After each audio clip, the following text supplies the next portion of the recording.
खूनी कहानियां। डर लगता है सुनकर? हाँ या नहीं बोलो यार। नहीं लगता? हो पढ़ते हो तभी यार। हमारा ये जो सेशन है जिसकी शुरुआत हम करने जा रहे हैं, इसका नाम है खूनी कहानियां। और 3 बेहद महत्वपूर्ण मेहमान, ऐसे लोग जिनके उपन्यास आपने खूब पढ़े हैं, जिनके उपन्यास, जिनके कहानियों पर बनी फिल्में आपने देखी हैं। आजकल ओटीटी पर उनकी फिल्में बन रही हैं और रेडियो पर पॉडकास्ट आजकल आप उन्हें जबरदस्त सुन रहे हैं।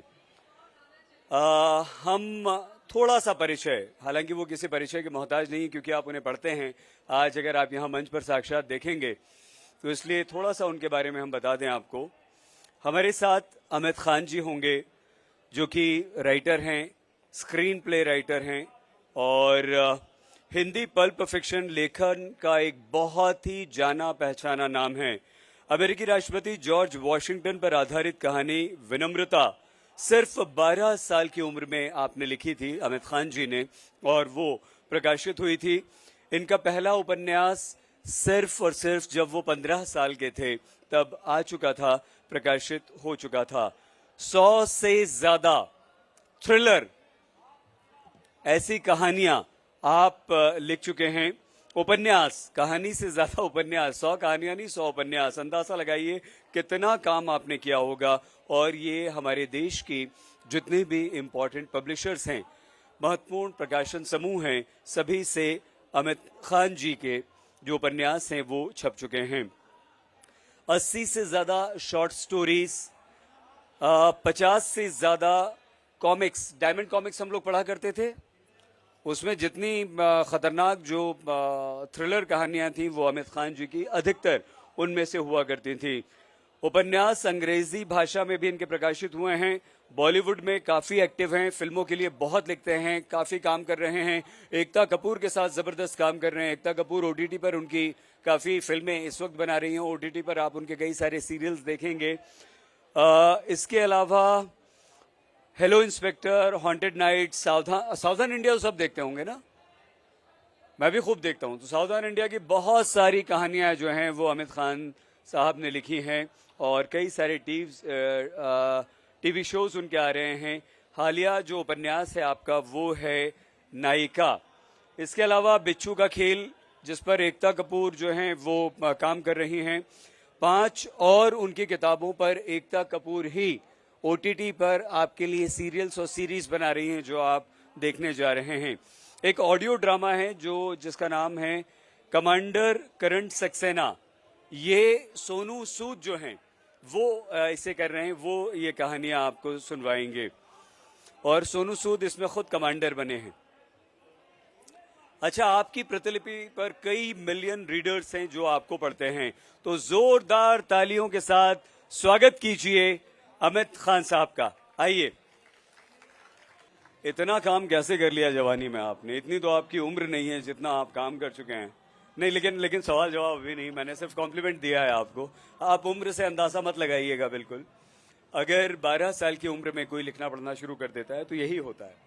जैसे हमारे देश में एक बात कही जाती है, आप लोग उससे सहमत नहीं होंगे, कि समय पर शादी या जल्दी शादी हो जाए तो अपनी जवानी में बच्चे जवान हो जाते हैं, बड़ा अच्छा लगता है? हाँ या नहीं? आजकल की लड़कियां बोलेंगी कि पिटोगे। आजकल वो आराम से शादी करना चाहती हैं, लेट शादी करना चाहती हैं। एक और बेहद महत्वपूर्ण नाम हमारे सत्र का, जोरदार तालियों के साथ आप स्वागत कीजिए। हम थोड़ा सा परिचय देते हैं। आप जानते हैं सौरभ कुदेशिया जी, लगभग 20 साल से ज्यादा हो गए हैं आप लेखनी में सक्रिय हैं। Birla institute of technology and science Pilani, IIM Bengaluru, symbiosis Pune से आप ग्रेजुएट हैं। बेहद पढ़े लिखे इंसान हैं। बतौर प्रबंधक विभिन्न मल्टीनेशनल कंपनियों से वहां पर मैनेजरल स्किल और उससे बड़ी पोजीशंस पर आपने सौरभ जी ने काम किया है। भारत, चीन, अमेरिका, यूरोप में अनेक टीम और अनगिनत प्रोजेक्ट्स का आपने संचालन किया है और शोध पत्र, राष्ट्रीय अंतर्राष्ट्रीय संस्थानों के लिए आप काफी सेवाएं दे रहे हैं। और कुदेशिया जी के बारे में और बहुत सारी जानकारी है, यहाँ पर हम आपको दे दें। आप वर्तमान में एक बड़ी कंपनी में डायरेक्टर हैं। महाभारत आधारित पौराणिक रहस्य गाथा की चौथी कड़ी अग्निहोत्र सबसे ताजा पुस्तक आपकी पहले 3 खंड आह्वान स्तुति आहुति के नाम से प्रकाशित हो चुके हैं। और जोरदार तालियों के साथ सौरभ कुदेशिया जी का स्वागत कीजिए दोस्तों। एक और बेहद महत्वपूर्ण नाम इस सत्र का, वो नाम है संजीव मिश्र जी, जो कि मेरे वरिष्ठ हैं और बहुत सीनियर पत्रकार हैं। कई संस्थानों में वो अखबारों में संपादक रह चुके हैं। वरिष्ठ पत्रकार, लेखक, प्रमुख समाचार पत्रों, साहित्यिक पत्रिकाओं में उनकी कहानियां प्रकाशित होती रहती हैं। बवाली कनपुरिया, आपने ये अवश्य इसके बारे में देखा, सुना, पढ़ा होगा। आजकल काफी ये उपन्यास चर्चा में है। ये उपन्यास विकास दुबे के जीवन का कच्चा चिट्ठा है। विकास दुबे समझ गए आप? कौन विकास दुबे? कानपुर वाले, इसीलिए बवाली कनपुरिया है, ठीक है। तो ये उपन्यास बवाली कनपुरिया बताता है कि एक साधारण परिवार का एक मेधावी बच्चा, छात्र अपराध की गर्त में कैसे गिरा और फिर वहां से निकल ही ना सका। किन स्थितियों में वो अपराधी बना और कौन सी वो शक्तियां थी जिनके कारण कई वर्षों तक अपराध करते हुए न सिर्फ बेखौफ घूमता रहा बल्कि उसके बाद एक नेता भी बना। लेकिन बुरे का अंत जो है वो बहुत बुरा होता है। तो ऐसे जबरदस्त पत्रकार से लेखक बने और आजकल बेहद चर्चित हो रहे संजीव मिश्र जी का जोरदार तालियों के साथ स्वागत कीजिए। हम हमारे इन तीनों साथियों का, आप एक बार ताली गड़गड़ाहट होनी चाहिए। अमित जी, भाई कुछ और भी कर सकते थे, प्रेम मोहब्बत पे कुछ कहानियां लिख सकते थे, लेकिन ये क्या आपने लिखना भी शुरू किया तो थ्रिलर लिखने लगे, डरावनी कहानियां लिखने लगे, या हम गलत कह रहे हैं? ऐसा नहीं है, आपने हर तरह का काम किया। लेकिन आज क्योंकि हमारा खूनी कहानियां हैं, तो वो आपकी ऐसी कौन सी कहानियां थी जो खूनी थी, जिन्होंने डराया? देखिए, मुझे ये लगता है कि जो खूनी कहानियां भी होती हैं, जो थ्रिलर भी होता है, उसमें भी कहीं ना कहीं इंसानी रिश्ते होते हैं, प्यार होता है, मोहब्बत होती है। तो ऐसा बिल्कुल ज़रूरी नहीं है। और मैं आपको एक हैरानी की बात बताऊं कि जब आज तक से एक पोस्ट डाली गई खूनी कहानियां के नाम से, तो मैंने उसको ट्वीट किया, तो किसी ने मेरी पोस्ट को रिट्वीट किया और उसमें लिखा कि लो, खूनी कहानियां भी अब साहित्य होने लगा। तो मुझे मुस्कुराहट आई। तो मैं सबसे पहले तो मुझे लगता है इस सवाल का जवाब मुझे देना चाहिए कि खूनी कहानियां साहित्य क्यों नहीं हो सकती। रीजन क्या है कि हम भी चाहेंगे कि इस प्रश्न का उत्तर आप जरूर दें, क्योंकि साहित्य तो किसी सीमाओं में बंधा होता नहीं है। और ये चर्चा हम सुबह से क्यों 3 दिन से हम कर रहे हैं कि गीत, संगीत, प्रेम, साहित्य की कोई सीमा नहीं होती। प्लीज जी, रीजन ये है कि ये जो फर्क है जो मुझे महसूस होता है वो सिर्फ हिंदी भाषा को लेकर है और सिर्फ इंडिया में है। हमारे अगर आप अंग्रेजी लिटरेचर की बात करें तो वहां पर अगाथा क्रिस्टी है, सिडनी शेल्डन है, सर आर्थर कॉनन डॉयल हैं। तो जहां पर कॉनन डॉयल जैसे राइटर को सर की उपाधि दी जाती है इंग्लैंड में, जो बेसिकली हमारे जैसा ही क्राइम लिखते हैं। अगाथा क्रिस्टी हैं जिनको बहुत सम्मान मिलता है, जेम्स हेडली चेज हैं जिन्हें बहुत सम्मान मिलता है। हम लोग यहाँ पढ़ते हैं भारत में, खूब खूब बच्चे पढ़ते हैं सब। तो सिर्फ कोई थ्रिलर हिंदी में लिखता है तो इसका मतलब ये नहीं कि वो साहित्य नहीं हो सकता। और दूसरी बात यह है कि हमारी जो परंपरा रही है जासूसी साहित्य लिखने की, वो बाबू देवकीनंदन खत्री से शुरू होती है, जिन्होंने हिंदी में, जिनको पढ़ने के लिए लोग हिंदी सीखा करते थे। फिर इब्ने सफी जैसे लोग रहे, फिर जनप्रिय लेखक ओम प्रकाश शर्मा जैसे लोग रहे, और अगर हम लोकप्रिय साहित्य में बात करें तो गुलशन नंदा, बहुत सारे लोग रहे हैं। तो जो बेपनाह बिका करते थे, लाखों में बिकते थे। तो मुझे लगता है ये सिर्फ भेदभाव की बात है। अगर हिंदी को लेकर बातें हैं कि अगर हम हिंदी में लिखते हैं तो खूनी कहानियां साहित्य क्यों नहीं हो सकती, ये बातें की जाती हैं। लेकिन अगर हम अंग्रेजी में लिखते हैं तो इंग्लैंड जैसी जगह में सर की उपाधि दी जाती है।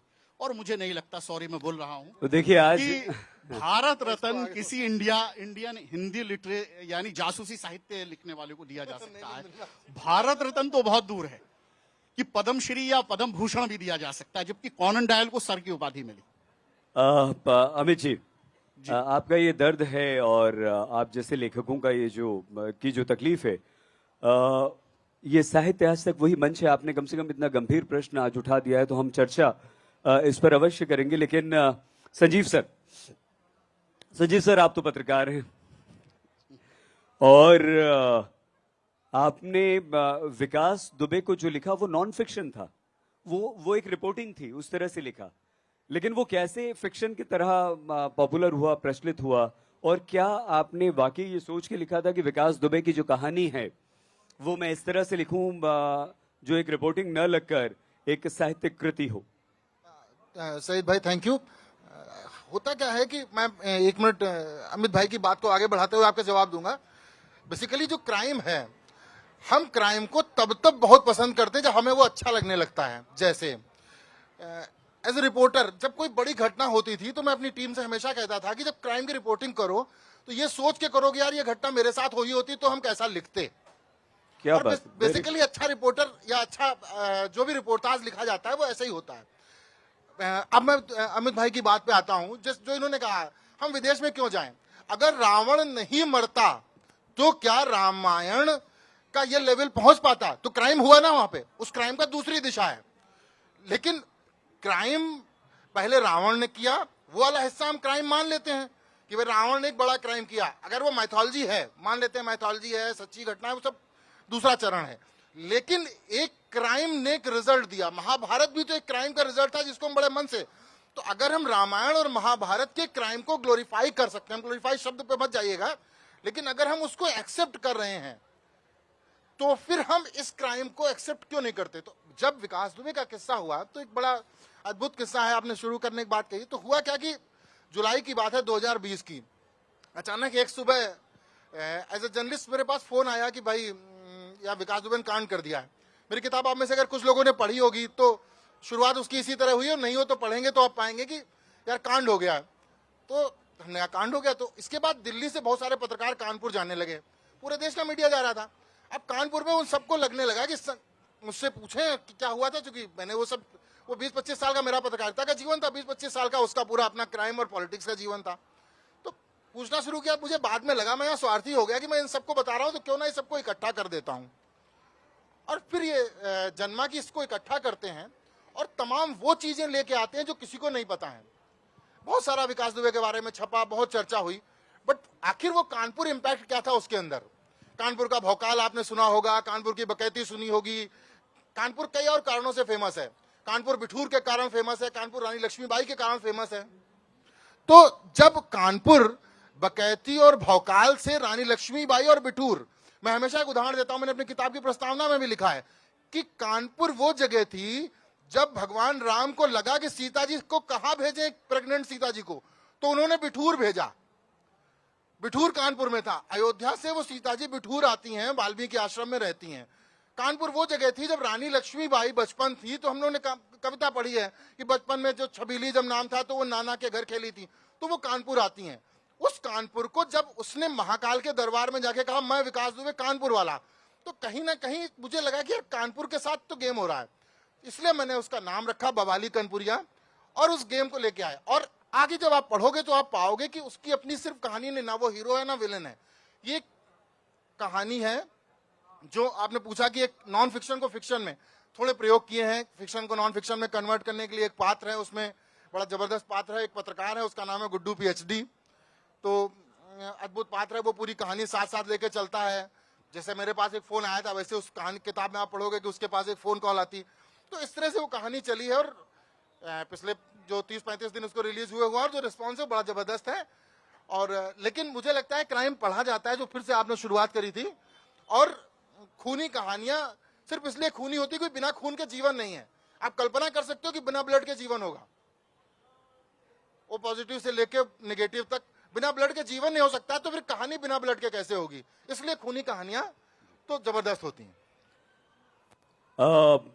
सौरभ जी, सिम्बायोसिस से आपने पढ़ाई लिखाई की, देखिएगा BIT, उसके बाद IIM। अरे भैया, ये कहां से चस्का लग गया आपको? नहीं सर, चस्का कुछ नहीं लगा। ये बड़ी कहानी डरते डरते लिखी है मैंने, क्योंकि मुझे करीब 5 या 10 मर्डर करने थे उसमें, और वो इस तरीके से करने थे कि क्या कह रहे हैं भाई ये? सामने वाले की सिर्फ डर ना लगे, उसकी आत्मा बाहर निकल के चीखने लगे कि ये क्या हुआ है। तो उसके लिए मुझे काफी रिसर्च करनी पड़ी थी, और जैसे कि पता है आपको, बिट्स प्लानिंग के लोग रिसर्च में काफी आगे रहते हैं।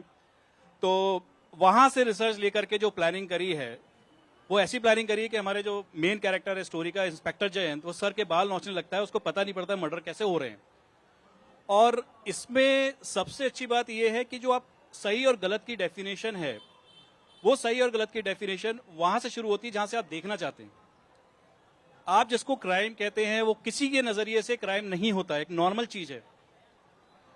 आप उस चीज को अगर उस डेफिनेशन से लेकर चलेंगे, कहानी का रूप ही टोटल बदल जाएगा। साइकोलॉजिकल थ्रिलर में क्या होता है, एक इंसान बड़े आराम से जाता है, मर्डर करता है, खाना वाना खाता है घर में, बकायदा उसको किस करके आता है डेड बॉडी को, कहता है गुड बाय बॉस, काम खत्म हुआ मेरा, नेक्स्ट टारगेट क्या है, लिस्ट बनाई हुई है उसने पूरी। उसकी नजरिए से अगर आप देखेंगे तो साइको किलर कह सकते हैं आप उसको, मिशन ओरिएंटेड किलर कह सकते हैं आप, कुछ भी कह सकते हैं। तो यहां पर अब जब मैं लिख रहा था तो मुझे काफी डर लगा कि मैं किस लाइन में जा रहा हूं, मतलब कहीं ऐसा तो नहीं मेरे अंदर का कोई खून ही निकल के आ रहा है। तो मैं काफी डर गया, और हमेशा रात में लिखता था कहानी, तो ये और डरावनी बात थी। तो मैं कमरा बंद करके लिखता था, कहीं ऐसा ना हो कि पीछे से कोई धक्की मारे और मैं मतलब कुछ का कुछ हो जाए। बट लिखने के बाद पता पड़ा कि कितनी प्लानिंग चाहिए होती मर्डर में भी, मतलब कितनी मेहनत लगती है। ऐसा नहीं है कि आप गए और आपने मर्डर किया और आप बच के आ जाएं।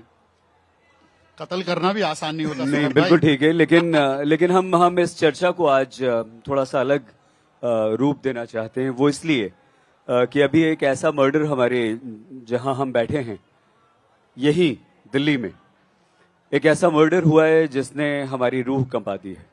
रोंगटे खड़े हो जाते हैं और कलेजा मुंह को आता है उसको सुनने के बाद। और हमारी ये बच्चियां, आज बहुत अच्छी बात है कि आज आप रात में यहां बैठी हैं हमारे साथ। आप में डर नहीं है, वरना अब डर और दहशत हम लोगों के घर कर गया है, मन में घर कर गया है। हम उस पर आप से चर्चा तीनों से करना चाहते हैं कि ये कितना खतरनाक होता है, और कहीं ऐसा तो नहीं जैसे इस केस में जिसका उल्लेख हम कर रहे हैं, उसमें भी ये कहा गया कि उसने बॉडी के पार्ट्स करने के लिए भी आप ही जैसे लेखकों की कहानियां और यूट्यूब पर आप ही जैसे लेखकों, उपन्यासकारों से आइडियाज लिए, और उस आइडियाज से के बाद उसने ये काम किया। लेकिन हम इस पर आते हैं अगले हिस्से में, क्योंकि आप तीनों इतना जबरदस्त काम कर रहे हैं, और जो OTT हमारे जीवन का एक बहुत महत्वपूर्ण हिस्सा आजकल बन गया है। हमें लगता है यहाँ बैठे सभी लोग और टीवी पर देख रहे इस कार्यक्रम को सारे लोग इस बात से जरूर सहमत होंगे कि हम लोगों के 2-3-4 घंटे सर, संजीव सर, सौरभ भैया और अमित भाई, वो OTT के बिना नहीं गुजरते हैं क्या? घर जाने के बाद सब सारे प्लेटफॉर्म से, बहुत सारे नेटफ्लिक्स और अमेजॉन और पता नहीं क्या क्या, उसके बाद ही हम सोते हैं। लेकिन आपकी विकास यात्रा, जी, आपने कैसे 12 साल की उम्र में लिखना शुरू किया, और अभी फिलहाल अगर हम आपको कहीं देखना चाहें, जो एकता कपूर के साथ आप OTT पर बहुत सारा काम करते हैं, उसके बारे में प्लीज कुछ बताइए। जी देखिए, मुझे लगता है कि आज जो राइटर हैं, अगर वो बहुत अच्छा लिख रहे हैं तो उनके लिए बहुत ज्यादा चांस हैं। चूंकि मैंने बहुत सारी किताबें पहले लिखी, तो एकता कपूर के ओल्ड वाला जिसे सामने से फोन आया और बिच्छू का खेल शो बना, जो ZEE5 पर है, बहुत बड़ा हिट रहा, और उसके हिट होने के बाद और भी काफी शो बन रहे हैं। जो मेरा कमांडर करण सक्सेना है, कमांडर करण सक्सेना की सीरीज यानी 58 बुक्स पब्लिश हैं, रॉ का एजेंट है, और उस कमांडर करण सक्सेना सीरीज पर स्पॉटिफाई ने एक बहुत बड़ी ऑडियो ड्रामा सीरीज बनाई है, जिसमें सोनू सूद ने आवाज दी है, वो कमांडर करण सक्सेना बने हैं। इसके अलावा अब उस कमांडर करण सक्सेना सीरीज पर अब वेब सीरीज भी बन रही है, जिसे इंडीमॉल बना रहे हैं। इंडीमॉल जिन्होंने बिग बॉस वगैरह बनाते हैं, बहुत बड़ा प्रोडक्शन हाउस। हाँ, बहुत। तो अभी कहने का मतलब यह है कि जो क्राइम है, क्राइम की जो खूनी कहानियां होती हैं, मैं खूनी कहानियां अगर टाइटल को पकड़कर चलूं तो बहुत ज्यादा काम है। अगर थ्रिलर आपने लिखे हैं तो वेब सीरीज में बहुत ज्यादा, आपके वेब सीरीज बनने के बहुत ज्यादा चांस हैं। ऑडियो बुक्स बहुत ज्यादा बन रही हैं। इसके अलावा फिल्म्स बहुत बन रही हैं। अभी मैंने मेरी नई किताब आई है, नायिका के भी फिल्म राइट उसके आने से पहले सेल हो चुके हैं, जो पैन स्टूडियो ने लिए हैं, जिन्होंने RRR और गंगूबाई काठियावाड़ी बनाई। इसके अलावा जो अभी मैं नेक्स्ट बुक लिख रहा हूं, उसके राइट भी पहले से एकता कपूर ले चुकी हैं। तो कहने का मतलब यह है कि अगर आप एक अच्छे लेखक हैं, मैं दूसरे लेखकों के लिए बोल रहा हूं ये बात, और आप कुछ ऐसा लिख रहे हैं जो थोड़ा सा अलग है या थोड़ा सा बेटर है, जो आपका मनोरंजन भी करता है, तो आज लेखकों के लिए बहुत अच्छा टाइम है, बहुत अच्छी दुनिया है। हमारी रीडरशिप किताबों में पढ़ी कम हो गई हो, हम बोल सकते हैं पेपर बैग कम बिकता है, लेकिन उसके चांसेस अभी अलग अलग हैं। आज ई बुक्स बहुत पढ़ी जा रही हैं। जैसे प्रतिलिपि पर खुद मेरी जो किताबें हैं मिलियंस में हैं, ये मैं नहीं बोल रहा हूं, आप प्रतिलिपि पर जाकर देखेंगे तो मिलियंस में 36 मिलियन एक बुक पढ़ी गई है, 19 मिलियन दूसरी बुक पढ़ी गई है, 19 मिलियंस, और सर सिर्फ 6 मंथ के अंदर। तो मेरे लिए खुद चौंकने की बात, और ये सब क्राइम थ्रिलर्स, और ये सब क्राइम थ्रिलर हैं। अगर मैं इस टैगलाइन के लिए बोलूं तो मतलब खूनी कहानियां हैं। संजीव सर, आपने क्या ये डिलिबरेटली ये सोच के लिखा था कि मैं नॉन फिक्शन लिख रहा हूँ, लेकिन मुझे इससे फिक्शन की तरह पढ़वाना है लोगों को? दरअसल मैं आपको बताऊं, जो होता क्या है कि जब आप लिखने बैठते हैं तो हम लोग, जो कि आप बहुत सीनियर जर्नलिस्ट हैं और आपकी फैन फॉलोइंग पूरे देश में, मैंने आपको शुरू में बताया भी था। तो कहानी क्या होती है कि जब आप लिखने बैठते हैं तो शायद आप सिर्फ बेस्ट लिखना चाहते हैं। एज ए जर्नलिस्ट भी जब आप खबर लिख रहे होते हैं तो आपको लगता है बेस्ट। तो जो जर्नलिस्ट कोई राइटर बनता है वो चाह के भी जर्नलिज्म से बहुत निकल नहीं पाता है। तो एक तो रिसर्च, जो हम लोगों को 5W1H सिखाया गया शुरू में कि भाई सारे सवालों के जवाब मिल जाएं, तो इस पूरी किताब में मेरी कोशिश थी कि किसी के मन में कोई सवाल ना रहे, क्योंकि मेरे पास बहुत कुछ बचा नहीं था। इतना लिखा गया था कि मुझे ढूंढना था जो नहीं लिखा गया वो लिखना है, इसलिए रिसर्च बहुत था, तो इसलिए मैं बहुत निश्चिंत था। दूसरी बात मैं अमित भाई से जोड़ के कहना चाहूंगा कि लोग कहते हैं कि बिकता नहीं है, पढ़ा नहीं जाता है।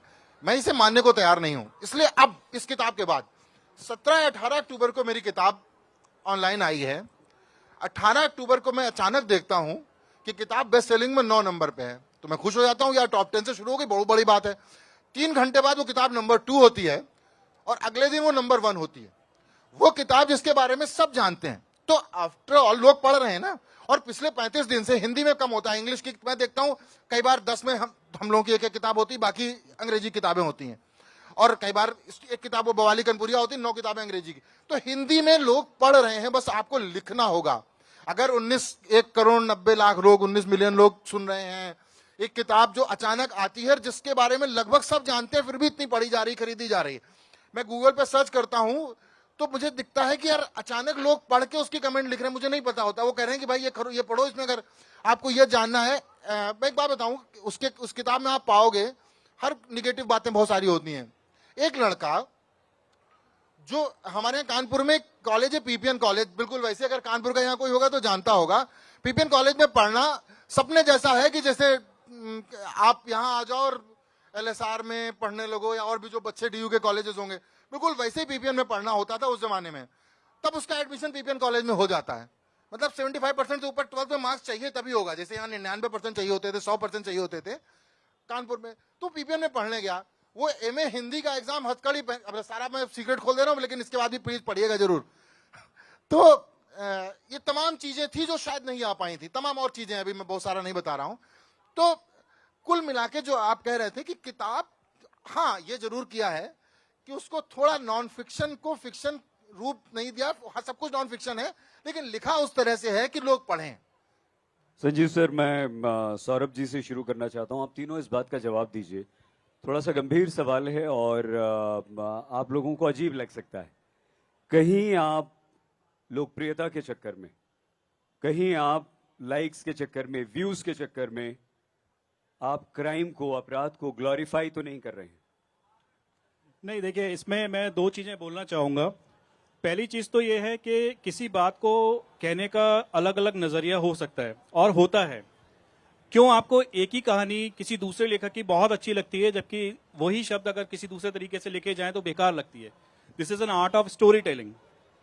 तो क्राइम को ग्लोरीफाई करना इज वन थिंग, क्राइम के बारे में बताना और उसको यूज करके अपनी स्टोरी लिखना इज अनदर थिंग। लेखक का काम यह होता है कि वो अपने जहन में जो चल रहा है उसको शब्दों में इस तरह से उकेर सके कि सामने वाला वो देख सके जिसको वो दिखाना चाहता है। तब आपकी स्टोरी कामयाब मानी जाएगी, जब तक आपकी रूह ना कांपे। लेकिन इसका मतलब ये नहीं है कि वो आपको बिल्कुल इंस्पायर कर दे कि आप उठिए और मर्डर करना शुरू कर दीजिए। वहां पर एक लेखक की बाउंड्री लाइन होती है, एक सोशल कमिटमेंट होता है। हमने सौरभ जी जितनी भी इस तरह के जो अभी दिल्ली में एक बहुत ही नृशंस हत्याकांड हुआ, ऐसी जितने भी समाचार देखे, उन्हें प्रसारित किया, उसमें कहीं ना कहीं जब उस अपराधी से पुलिस पूछताछ करती है तो ये पता चलता है कि वो कहीं ना कहीं से प्रेरित हुआ, इंस्पायर हुआ।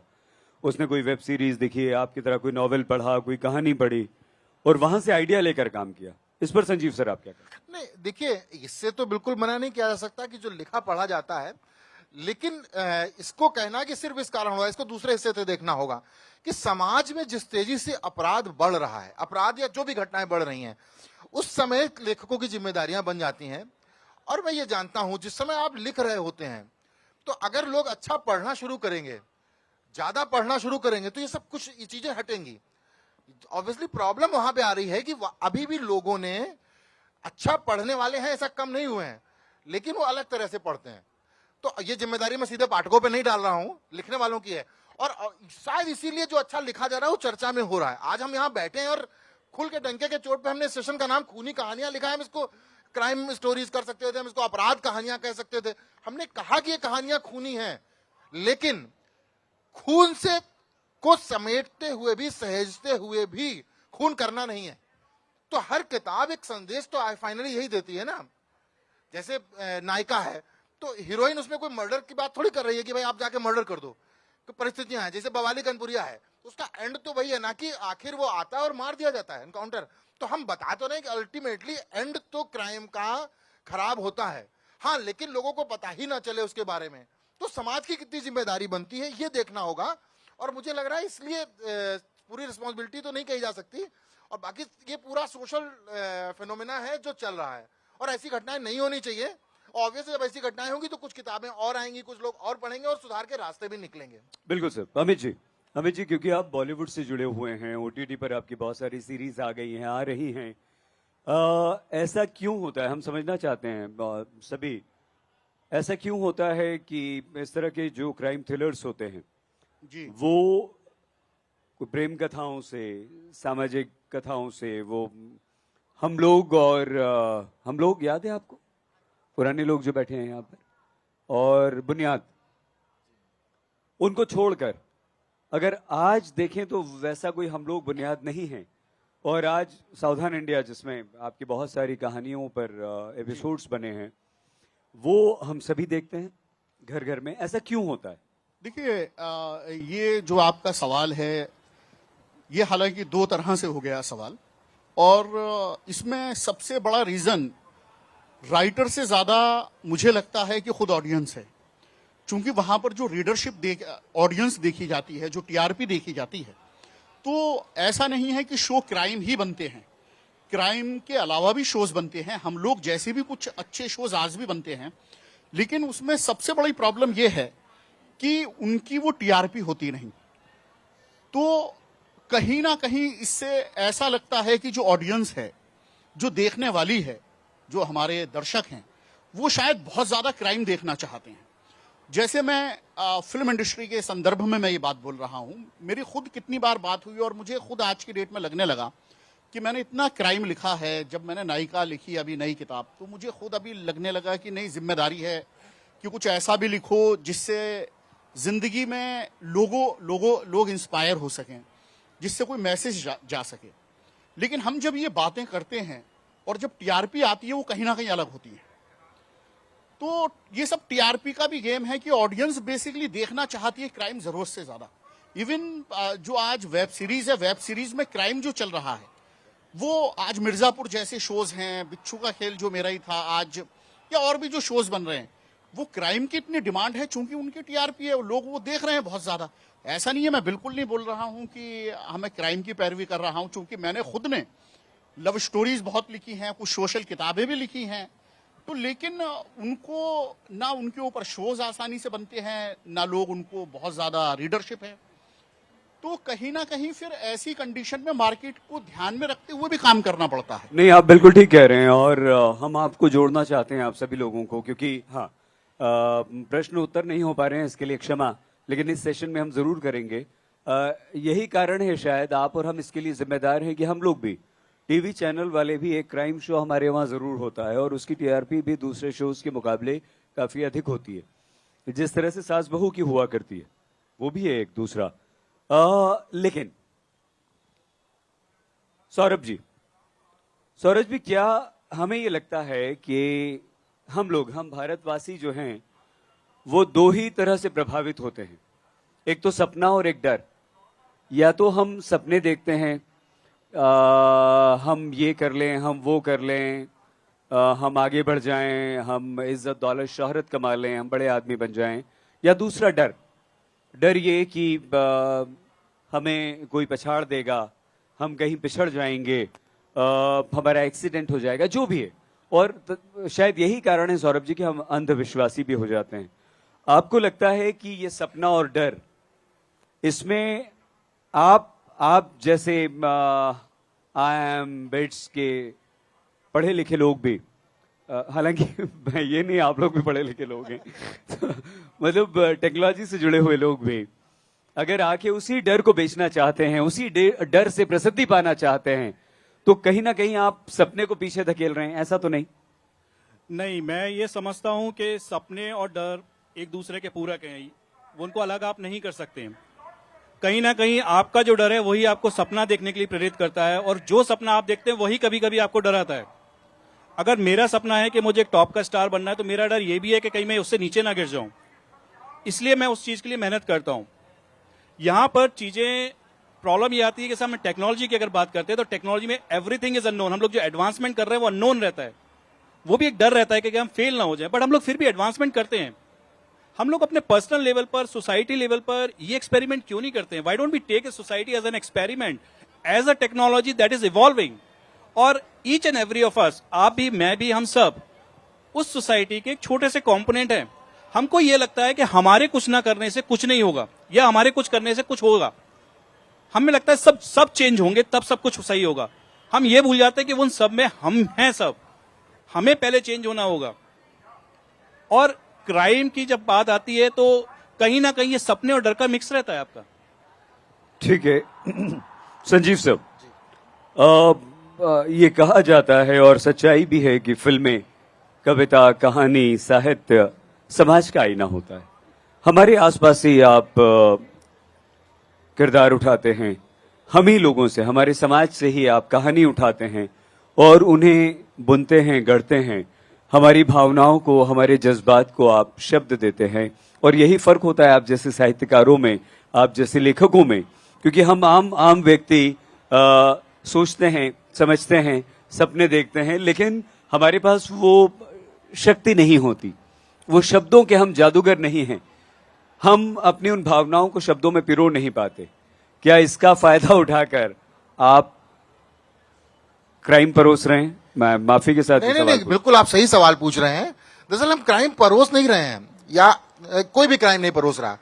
बेसिकली हम वो लिख रहे हैं जो इन्होंने बात कही कि व्यूअरशिप की बात है, हम वो लिख रहे हैं जो शायद लिखा जाना चाहिए। इसमें कोई बुराई नहीं, मैंने शुरुआत इसी बात से की थी। क्राइम आपके जीवन से हट ही नहीं सकता है, बस उसे लिखा ठीक से जाना चाहिए। जब वो ठीक से लिखा जाता है तो आप बताइए आपके जीवन में कौन सी कहानी है, क्राइम का स्वरूप बदल जाता है ना। जब हम, हो सकता है हम कभी मेंटली उस क्राइम से जुड़े हों, कभी हम साइकोलॉजी उस क्राइम से जुड़े हों, मानसिक रूप से जुड़े हों, या मनोवैज्ञानिक रूप से। दोनों चीजें बड़ी एक जैसी लग रही हैं, लेकिन कई बार हमारा मनोविज्ञान कुछ कहता है, हमारा मन कुछ कहता है। तो दोनों चीजों से जब जुड़ते हैं तो क्राइम इसलिए लिखा, क्योंकि क्राइम आपको जोड़ता है। तमाम सारे शोज, आप ट्रेन में चलिए तो बगल में कहीं शोर मचने लगे, अचानक क्राइम का कोई कुछ देख रहा होता है, ईयरफोन भी नहीं लगाते हैं लोग तमाम बार, तो वो क्राइम आपको जोड़ता है, इसलिए शायद लिखा जा रहा है। लेकिन मैं उस बात से पूरी तरह सहमत हूं कि क्राइम लिखते समय हमें समाज के प्रति उसी जिम्मेदारी का निर्वहन करना चाहिए। गड़बड़ी वहां होती है जब लेखक या प्रस्तुतकर्ता या प्रस्तोता, चाहे वो OTT पे हो या फिल्म में हो या किताबों में हो, उससे हट के अलग कुछ ऐसा लिखता है जहां समाज के प्रति उसके दायित्वों का निर्वहन नहीं हो रहा होता है। तो बस हर लेखक को उस शपथ के साथ चलना चाहिए। मैंने जो शुरू में बात कही थी कि आप जब लिखें तो ऐसा लिखें कि आपके घर का कोई पढ़ रहा हो, आपके साथ कुछ हो रहा हो और आप उसको एक्सेप्ट कर लें। जिस दिन आप इस तरह सोचने लगेंगे लिखने वाले, हम पूरी गलती मैं कतई पाठकों पे नहीं डालूंगा कि वो पढ़ते हैं इसलिए हम लिखते हैं, लेकिन लिखते समय ध्यान रखना चाहिए। और मुझे लगता है कि हम सब लोग जो लोग लिखते हैं और जो आपके इस मंच तक आए हैं, आज तक ने बहुत स्क्रीनिंग करके बुलाया होगा ना हम तीनों को, तो ऑब्वियस है हम वैसा कुछ लिख पा रहे हैं जो समाज के साथ चलने वाला। हम ये नहीं कह रहे हैं समाज को हम बहुत ज्ञान देने वाला लिख रहे हैं, लेकिन कम से कम हम वॉक विद मी तो करें। हम ये नहीं करें फॉलो करो हमें या हम आपके पीछे चलें, हमारे साथ चले समाज, जो हम लिखें उसके साथ चलें, समाज के साथ हम चलें। और जिस दिन वैसा ज्यादा लिखा जाने लगेगा और पढ़ा जाएगा। अभी जी, क्योंकि आप बॉलीवुड से जुड़े हुए हैं, फिल्मों से जुड़े हुए हैं, ओटीटी पर आपकी बहुत सारी सीरीज आ रही हैं। हम लोग जब से हमने फिल्में देखनी शुरू किया, हमने उसमें जबरदस्त पुरानी फिल्मों में तो जब angry young man Amitabh Bachchan बने तब तो खूब हिंसा हुई और हीरो निकलता था, वो लगातार 10-10, 20-20 लोगों को मारता हुआ चला जाता था। वो बड़े बड़े डॉन्स फिल्मों में दिखाई देते थे, जो जिनके लिए मर्डर काटना ऐसा जैसे गाजर मूली काटना होता था। कोई पसंद नहीं आया उसे गोली मार दी, कोई पसंद नहीं आया उसे गोली मार दी। ये क्या आपको लगता है अमित जी कि वही जो परंपरा चली आ रही थी उसने हम लोगों को, देखने वालों को भी उसका आदी बनाया? आपने हमें आदत डाली, हमारे दर्शकों को, कि देखिए यही होता है, और जो आपकी लार्जर देन लाइफ जो इमेजेस होती हैं जी वो आपने बनाई और उसकी वजह से हम आदी हुए। और अब सारा ठीकरा आप लोग हम पर फोड़ रहे हैं कि आप देखते हैं इसलिए हम क्राइम फिल्में बनाते हैं, आप देखते हैं इसलिए हम क्राइम फिक्शन लिखते हैं, आप देखते हैं इसलिए हम ये करते हैं वो करते हैं। देखिए, एक रीजन बहुत सिंपल है कि जो क्राइम जो होता है, कहीं भी जो एक बुरा व्यक्ति है जो हम शो कर रहे हैं, कैरेक्टर जो बना रहे हैं, कभी भी उसका अंत अच्छा नहीं होता।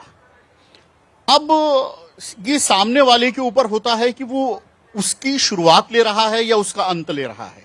अगर कहीं भी क्राइम होगा, हम कोई भी क्राइम स्टोरी लिखेंगे, वो चाहे फिल्म हो, चाहे ओटीटी हो या नॉवल हो, तो ऐसा नहीं हो सकता कि वो राम का दर्जा पाता है। वो रावण ही है हर जगह, तो उसका अंत बुरा ही होना है। लेकिन अगर उसी तरह से हमारे जो किरदार हैं, ये जो पब्लिक है, उनमें से भी सब राम नहीं हो सकते, उनमें भी कुछ रावण हैं। तो प्रॉब्लम यह है कि जो रावण हैं तो वो उन किरदारों से प्रेरित होते हैं और रावण बन जाते हैं। तो अगर वो किताबें नहीं होंगी तब भी शायद वो कहीं और से प्रेरित होकर रावण बनेंगे, क्योंकि वो रावण हैं खुद में, उनके अंदर एक रावण छुपा हुआ है। वरना हर किताब के अंदर, हर फिल्म के अंदर, देखिए गब्बर सिंह है, उससे बड़ा खूनी कहानी कोई नहीं हो सकती पॉपुलर होने। लेकिन हम क्या गब्बर सिंह से इंस्पायर होंगे? अगर हम गब्बर सिंह से इंस्पायर होते हैं तो उसके अंत के बारे में भी तो सोचें। तो जो लोग गब्बर सिंह जैसे किरदारों से इंस्पायर होते हैं, जो विलेन से इंस्पायर होते हैं, मतलब खूनी कहानियां, ये क्राइम की कहानियां, मतलब विलेन की कहानियां, तो वो कभी हीरो नहीं हो सकता। ठीक है, हीरो नहीं हो सकता, लेकिन हम आप लोगों को एक प्रश्न दे रहे हैं कि क्या कहीं ना कहीं हमारे फिल्मकार, हमारे कहानीकार, हमारे स्क्रिप्ट और डायलॉग राइटर्स आजकल के विलेंस को ग्लोरीफाई कर रहे हैं? और वो सौरभ जी, हम आप से इसलिए जानना चाहते हैं कि एक फिल्म अभी आई पिछले दिनों, उसमें कैरेक्टर था वो झुकेगा नहीं वाला, पुष्पा। उसे सबने ग्लोरीफाई किया। आप मानते हैं कि पुष्पा एक अपराधी था सौरभ जी? उस पिक्चर में कैरेक्टर जो था वो एक अपराधी था कैरेक्टर, उसने हत्याएं की थी, लेकिन आज पुष्पा जैसी दाढ़ी बच्चे रखने लगे, पुष्पा जैसा स्टाइल करने लगे, उसके जैसा डांस लोग करते हैं। मानते हैं आप या नहीं?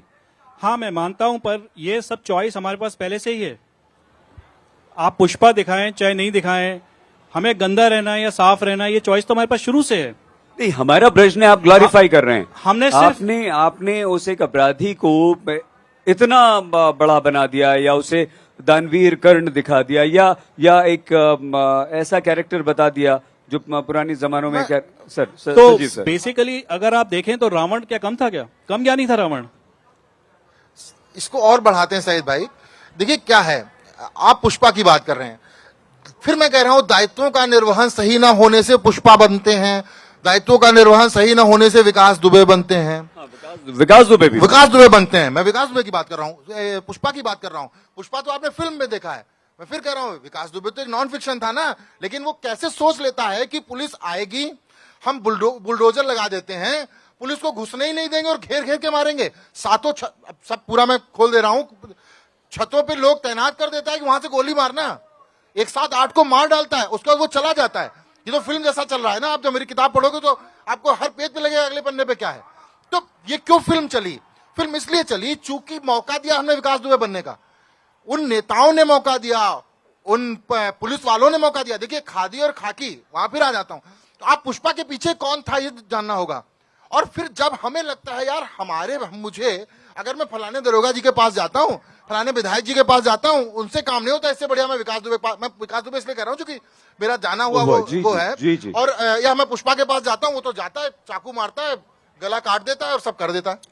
तो ये जो चीजें हैं, तो हमें दायित्वों का निर्वहन जिस दिन सही होने लगेगा, आखिर जब हमारे 8 पुलिस वाले मर जाते हैं, उसके 7 दिन के अंदर एनकाउंटर हो जाता है।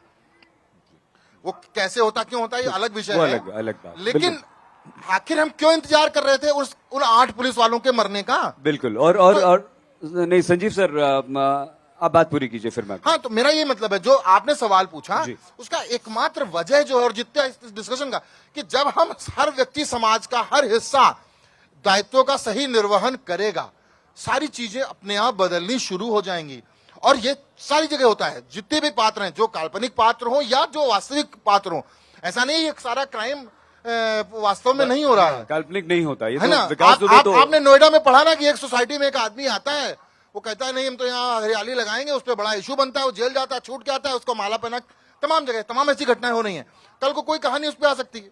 श्री प्रकाश शुक्ल जैसे लोग हैं, श्री प्रकाश शुक्ल जैसे लोग हुए, बहुत ज्यादा फिल्में बनी।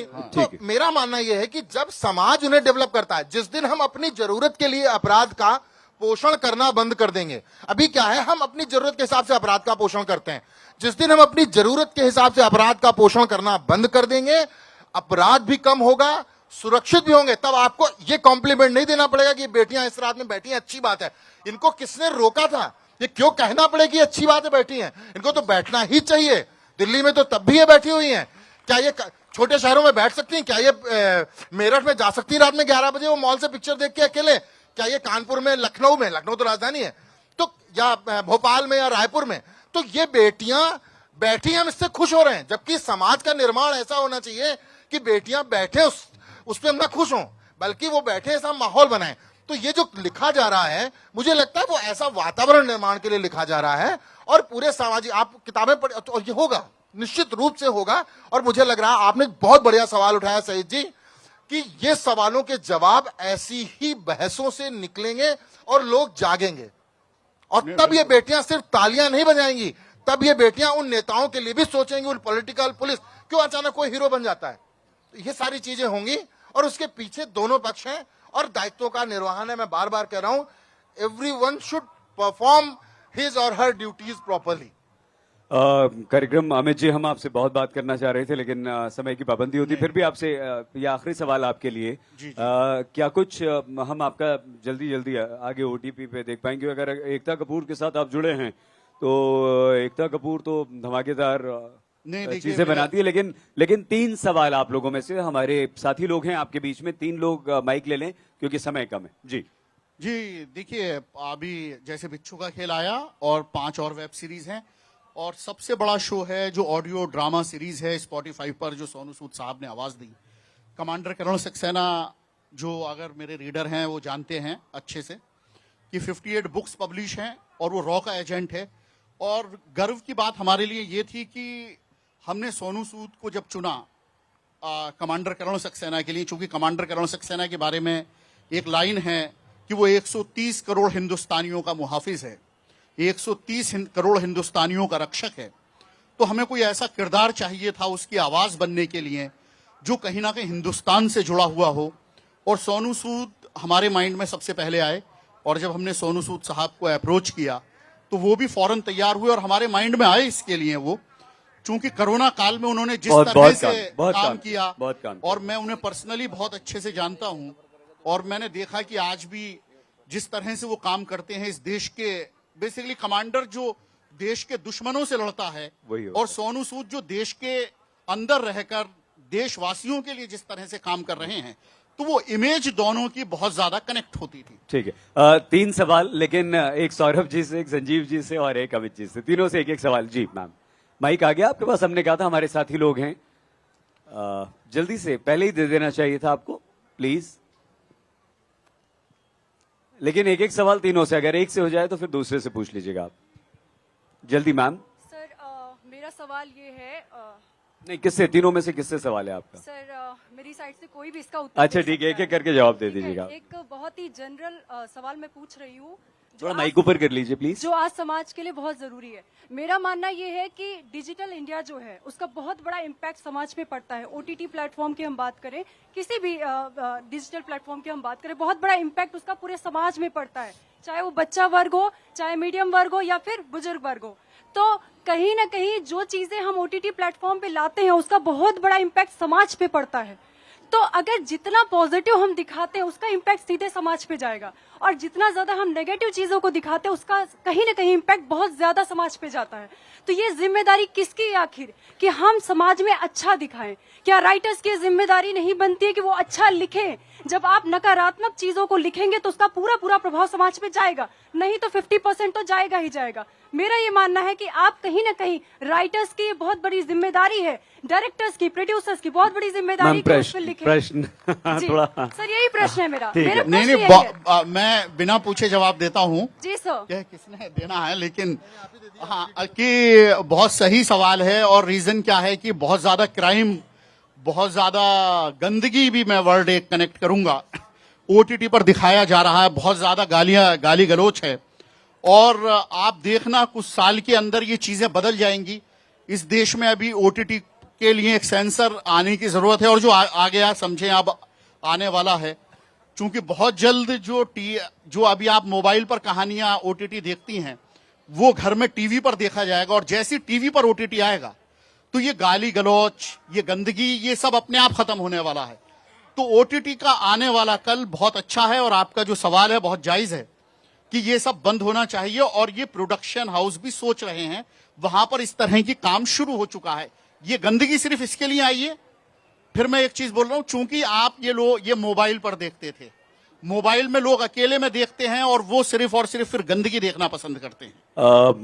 अमित भाई, मैं आपसे बिल्कुल सहमत नहीं हूं, क्योंकि गाली तो बच्चा ज्यादातर लोगों के गाली बारे में तो बोल रहा बच्चा सीखता ही है जल्दी। बुरी आदतें हमें जल्दी लगती हैं, गंदी चीजें हम जल्दी देखते हैं। आप एक चीज भूल गए सारी चीज में। सबसे ज्यादा ओटीटी अगर कुछ परोस रहा है तो वो है नग्नता। हाँ बिल्कुल, वो है नग्नता। वो हमारे बच्चों को अच्छी लग सकती है, लेकिन दूसरा प्रश्न जल्दी से प्लीज आइडेंटिफाई पहले ही करके रखिए आप प्लीज। सर ये अमित जी से ये प्रश्न है, 85 के अमित जी का एक हो गया, हमारे 2 साथियों से पूछ लीजिए आप तो सर, बेहतर होगा। सौरभ जी से पूछना चाहता हूँ। एक समय था जब बी आर चोपड़ा और रामानंद सागर जी की दूरदर्शन पे रामायण और महाभारत आता था, पूरे गांव देखा करता था। आज ओटीटी पर ऐसे फिल्म आते हैं कि आप अपने बच्चों के साथ इतना मारधार होता नहीं दे सकते। तो कहीं न कहीं यह चेंज करने की आवश्यकता है कि हम पुनः वो रामायण और महाभारत जिस तरह से दिखाया जाता है पूरे फैमिली के साथ देखें। बहुत बढ़िया। देखिए और सौरभ भाई, प्रश्न तो आप ही का बनता है, लेकिन कोई बात नहीं, जवाब दीजिए। लेकिन आप देख रहे हैं सब ये कह रहे हैं कि आप जानते हैं कि हम अगर छुप कर अकेले मोबाइल पर कुछ देखेंगे तो हम अच्छा तो देखेंगे नहीं। ये मनुष्य प्रवृत्ति है, मानव प्रवृत्ति है, जो हमें थोड़ा सा ऐसा जो हम सबके साथ नहीं देखते वही, और आपने वो चीज पकड़ ली है और वो आप दिखा रहे ये हैं। मीडिया ने पकड़ चुके हैं। ये अभी चीजें चेंज हो गई हैं। ये बात अलग है कि ये चीजें पब्लिक के सामने आने में थोड़ा वक्त लगता ठीक। है। लेकिन सौरभ भैया। जनता के सवाल तो आएंगे। देखिए, हाँ, हाँ, आपको बिल्कुल ऐसे अगर आएंगे। याद होगा भी लॉकडाउन के टाइम पे रामायण आई थी, कितनी व्यूअरशिप थी उसकी, रिकॉर्ड तोड़। और ऐसा नहीं है कि लोग आजकल वो रामायण और महाभारत नहीं देख रहे हैं। मैं डेली देख रहा हूं, मैं रोज देखता हूं, बल्कि मुझे बहुत अच्छी लगती है, और मैं ऐसे अनेकों लोगों को जानता हूं जो ये देखते हैं। सवाल ये है कि हम क्या हैं, हमारे अंदर दोनों हैं, राम भी हैं रावण भी हैं।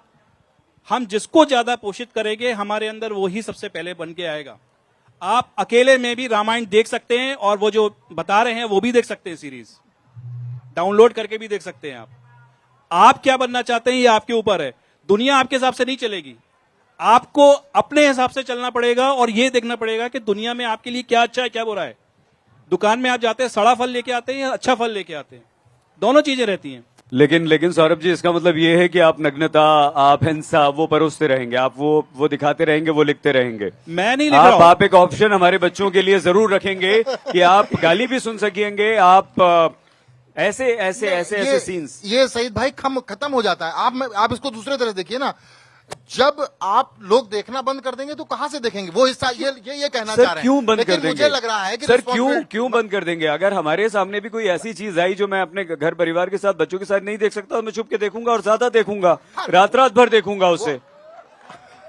ऑब्वियस है वो सेंसरशिप का मसला है और उससे हम पूरी तरह सहमत हैं। एक मिनट, तीसरा एक मिनट। सवाल आप- सर आखिरी सवाल संजीव जी मैं के लिए ये कहना रहेगा। चाहता हूं कि जी। यहाँ पर सेंसरशिप से ज्यादा आपकी पर्सनल सेंसरशिप कितनी है वो इम्पोर्टेंट है। लेकिन सौरभ भाई, ये वक्त बदलने वाला है, वो बहुत जरूरी है। ऐसी बात नहीं है। सेंसरशिप जरूरी है। और मैं एक चीज बोलूंगा, इसलिए सईद अंसारी का विशेष देखिए, आप परिवार के साथ देखिए। थैंक यू वेरी मच, बहुत शुक्रिया। आपका आखिरी सवाल संजीव सर के लिए। हेलो सर, इधर सर मेरा प्रश्न संजीव मिश्रा सर से है। सर, आपकी पुस्तक आई है विकास दुबे पे, उसके लिए सबसे पहले आपको बहुत बहुत शुभकामनाएं। बहुत सर, मेरा प्रश्न ये है कि विकास दुबे पर पुस्तक लिखते हुए आप कितना न्याय कर पाते हैं, क्योंकि सभी को पता है कि विकास दुबे का राजनीति से कनेक्शन था और उसका जो इनकाउंटर हुआ था वो भी कुछ इसी अटल पटल पे था। तो आप कितना न्याय कर पाते हैं, क्योंकि एक लेखक के लिए अपने आप को तटस्थ रखना थोड़ा सा मुश्किल हो जाता है और राजनीतिक दबाव भी पड़ता है। और दूसरा प्रश्न इसी में इंडल्ज है कि एक प्रश्न पूछ लीजिए बस। दूसरा प्रश्न इसी में इंडल्ज है कि ज्यादातर गैंगस्टर यूपी और बिहार से ही देखने को क्यों मिलते बता हैं? रहा हूं, मैं पूरे दोनों सवाल समझ गया आपके। देखो सर, बहुत दूसरे वाले का पहले प्रश्न तो आप तो देखिए, आप तो एक पत्रकार भी हैं। आप तो एक देखिए, पत्रकार, आपने कवर किया। यूपी बिहार से गैंगस्टर क्या है? दरअसल बिहार से आईएएस भी बहुत निकलते हैं, ऐसा नहीं है, आप एनालिसिस कर लीजिए। यूपी बिहार से आईएएस भी सबसे ज्यादा निकलते हैं। तो हमने कहा ना कि कानपुर को उसके भौकाल और बकैती के लिए बदनाम किया गया, बल्कि वही कानपुर है जहां लक्ष्मीबाई और सीता जी भी आई थी। मैंने शुरू इसे किया और मेरी किताब में आप जब इंट्रो पढ़ोगे तो ये पाओगे। लेकिन आपको मैं दोनों सवालों के जवाब, पहले सवाल का जवाब मुझे लग रहा मिल गया होगा। ऐसा नहीं है यार, हम लोग खुले हैं, कानपुर यूपी बिहार वाले, हम बता देते हैं कि हम बकैत हैं, हम बता देते हैं कि हम बदमाश हैं।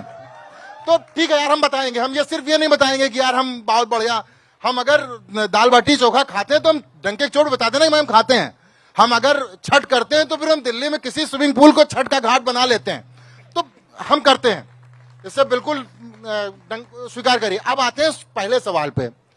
दोस्त, मैं सिर्फ एक रिक्वेस्ट करूंगा, अगर आपने किताब पढ़ी है तो आप पाओगे कि न्याय किया कि नहीं किया, वो न्याय आप करोगे। हाँ, अब तक का जो मेरा फीडबैक है, 18 अक्टूबर को किताब आई थी, आज 34-35 दिन हुए हैं, बाद 30-32 दिन।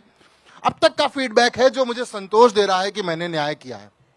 एज ए जर्नलिस्ट मुझे संतोष है कि मैंने न्याय किया है। लेकिन असली न्याय आप करोगे। आप में से जिन लोगों ने पढ़ी है तो बहुत अच्छा, मैं मार्केटिंग नहीं कर रहा हूं किताब की, लेकिन मार्केटिंग करना भी कोई बुरी बात हाँ, नहीं। लेकिन और पढ़ो। आज तक जैसा लिखा बुरी बात। लेकिन अगर आप पढ़ के बताओगे तो मुझे बहुत अच्छा लगेगा। उसी किताब में मेरा ईमेल एड्रेस भी है, मेरा ट्विटर हैंडल भी है, सब कुछ है। यहाँ के बाद मैं अपना मोबाइल नंबर भी दे दूंगा। तो मुझे मोबाइल नंबर भी बोल ही दो। मुझे नहीं तो मुझे बताओगे तो अच्छा लगेगा। बट न्याय किया है, कहीं वो ना हीरो है ना विलेन है, वो है जो वो था, और वो किसने बनाया उसमें वो भी है, और जो एनकाउंटर हुआ है उसमें वो भी है, क्यों हुआ, कैसे हुआ, और कैसे मीडिया की गाड़ियां रोकी गई एक आउटर पे, उसमें वो भी है। तो सब कुछ है, निश्चिंत होकर आप पढ़िए, बट पढ़ के बताइए तो ज्यादा अच्छा लगेगा। एक राइटर की जर्नलिस्ट रहा हूं तो मुझे, हम लोगों को रहा है कि यार ईमानदारी से लिखा जाए, और नहीं, पत्रकारिता भी वैसे पूरी, हर लेखक ईमानदारी और से वही लिखता है, बिल्कुल ठीक बोल रहे हैं हाँ, आप। तो इसलिए पूरी ईमानदारी से लिखा नहीं वाला, तो चलो तब भी चांसेस होते हैं ना कि थोड़ा बहुत नहीं। हम करा दें कि उसकी थोड़ी लव स्टोरी, इसमें लव स्टोरी भी है, हाँ इसमें विकास दुबे की लव स्टोरी भी है। तो है सब कुछ, पूरा नवरत्न अचार है, लेकिन प्रॉपर ये है कि आप कौन सा खाना चाह रहे हो तो मिलेगा आपको। मजा सबको आ रहा है आपकी बातें, आप तीनों की बातें सुनकर। तो हमारे प्रोड्यूसर साहब मेहरबान हो गए और कहा कि एक सवाल और अमित जी के लिए। जी जी सर, अमित जी के इंट्रोडक्शन में बताया गया था कि इन्होंने सावधान इंडिया की कहानियां लिखी हैं। जी जी तो मैं जी। ये जानने के लिए जागरूक हूँ, क्योंकि हमें बताया जाता है कि सावधान इंडिया में सच्ची घटनाओं पे आधारित होता है, इसमें कहानियां काल्पनिक नहीं होती। तो इसमें कितना काल्पनिक होता है, कितना सच्चाई होती है, कितनी देखो कहानियां भाई, बहुत होती हैं? खतरनाक सवाल पूछ लिया है। ये खूनी कहानियां का असली सवाल है जो आपने पूछा। मेरे मन में यही जागरूकता थी। मन में नहीं, भयानक सवाल है ये। Thank you. चूंकि मुझे स्टार प्लस की कुछ कहानी खोल देनी होगी, लेकिन मैं खोल दूंगा। रीजन क्या है कि एक हालांकि बड़े संकोच के साथ बोल रहा हूं, फिर वापस रीजन क्या है कि वो एक न्यूज उठाते हैं, ये सच है कि वहां पर एक रिसर्च टीम है सावधान इंडिया की जो कहानियां चुनते हैं स्टार प्लस वाले और एक न्यूज उठाते हैं, वो न्यूज के ऊपर फिर कहानी बनाई जाती है। तो ये बिल्कुल सच है कि एक न्यूज होती है। ये आप अगर कल को स्टार प्लस के से भी पूछ लेंगे ये सवाल कि आपका ये जो फला एपिसोड आपने देव बनाया है, ये आप हमें बताइए ये किस कहानी के ऊपर बेस है, तो वो आपको बिल्कुल कानूनी तौर पर वो न्यूज आपको दे देंगे। हाँ, लेकिन वो कहानी में जो मसाला डाला जाता है, जो कहानी घुमाई जाती है, वो कई बार इतनी काल्पनिक हो जाती है कि खुद हमारे लिए भी चौंकने जैसी बात होती है। वो न्यूज पीछे छूट गई, वो किस्से पीछे रह गए जहां से शुरू हुए थे और कहानी कुछ और बन जाती है। यही सच है बिल्कुल जो मैंने बोला। सही है। लेकिन पता है क्या होता है हमारे साथ? हमारे बहुत सारे यार दोस्तों ने मना किया जब हमने उनसे कहा तो बोले मत देखा करो। बोले क्यों? बोले आप सब पे अपने अपने बहन पे, अपने भाई पे, माँ बाप, पति पत्नी सब पे शक करने लगते हो आपकी कहानियां देख देख के, हाँ, ये बात बिल्कुल विशेषकर सच है। वो सावधान इंडिया और क्राइम पेट्रोल देखकर। कार्यक्रम खत्म करना है, लेकिन सौरभ जी आखिरी सवाल आपसे। आप जैसे बहुत सारे लोग यहाँ पर, बहुत सारे बच्चे प्रोफेशनल्स हैं, लेकिन वो कहीं ना कहीं उनके अंदर वो एक साहित्यिक कीड़ा है। वो लिखते हैं, वो अच्छा पढ़ते हैं, वो अच्छा गाते हैं। उन लोगों को क्या सलाह देना चाहेंगे आप? क्योंकि आप एक प्रोफेशनल होने के नाते भी आप आज crime stories, crime thrillers, psycho crime stories लिख रहे हैं। देखिए, आपको समय तो निकालना पड़ेगा। आपका पैशन है, आप ही को आगे ले जाना पड़ेगा, कोई और आपकी मदद करे या ना करे। और इसमें शुरुआत में आपको काफी झटके भी लग सकते हैं। मतलब आपका कभी बार मोमेंटम बन जाएगा, फिर उसके बाद लगेगा कि अब कुछ नहीं हो रहा है तो छोड़ दिया जाए। मेरे साथ भी हुआ। और उसके बाद कई बार तो कहानी बीच में ला करके मुझे फिर दोबारा से शुरू करनी पड़ी। तो जो भी आपने किया है उसको शुरू कीजिए। बी.आर. चोपड़ा जी की महाभारत में एक डायलॉग था कि जो भी शुरू किया है उसको खत्म अवश्य करो, वरना काम एक दिन आपको खत्म कर देगा। तो आप जिस लगन से उसको करना चाहते हैं उसको भले ही थोड़ा थोड़ा करके करें, लेकिन करते रहें। और एक दिन आप देखेंगे कि वो एक बहुत बड़ा पिलर बन करके आपके सामने होगा और आपकी मेहनत के काम आएगा। बहुत धन्यवाद सौरभ जी, संजीव सर, बहुत धन्यवाद अमित जी। साहित्य आज Thank you very तक, much. आज सभी तक का परिवार की तरफ से आप सभी ने हमारे मंच की शोभा बढ़ाई। इसके लिए हम आपके आभारी हैं और बहुत आप बहुत सबका धन्यवाद। बहुत धन्यवाद। आप सभी को ढेर सारी शुभकामनाएं। हम आपको पढ़ेंगे, सारे लोग यहाँ पर हैं, आपको देखेंगे। आपकी आप उपन्यास, कहानियां, बवाली कनपुरिया और आपकी ओटीटी पे बहुत सारी सीरीज आ रही हैं। सब न सुन सकते हैं, न देख सकते हैं, न पढ़ सकते हैं। आजकल तो सभी ऑप्शन हमारे पास, हम सुन भी सकते हैं, देख भी सकते हैं, पढ़ भी सकते हैं। जोरदार तालियों के साथ हमारे तीनों मेहमानों का धन्यवाद कीजिए। थैंक यू वेरी मच, शुक्रिया।